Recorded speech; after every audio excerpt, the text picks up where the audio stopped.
kusimamisha watoto makundi yote pamoja na mahitaji yao yote na kuona ni namna gani tunaweza tukawatengenezea mazingira salama ya watoto. Wanapenda kuchora. Ina maana unapomfundisha kwamba huyu ni Daudi na Goliathi, ina maana Goliathi amdescribe pale ni kubwa, alafu Daudi hapa kadogo, atutolea tuonyeshe. Anahitaji vitendea kazi ambavyo ni vifaa vya kucholea. Huyu anajifunza zaidi kwa vitendo, si ndio? Na kuna huyu ambaye ameshakuwa sasa anasoma Biblia. Biblia hii inahitaji akili nyingi sana. Mtu mzima uwe na akili, uwe na uelewa fulani, ndio baadhi ya mambo unaelewa. Unaweza kuwa mtu mzima na unasoma Biblia kama unasoma gazeti la Nipashe, si ndio?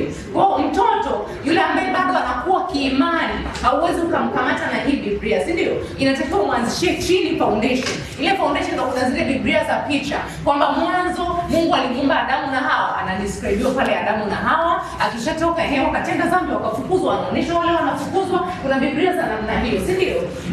Kwa hiyo hawa wanahitaji hizi Biblia ambazo zitakuwa zinawaeleza kwa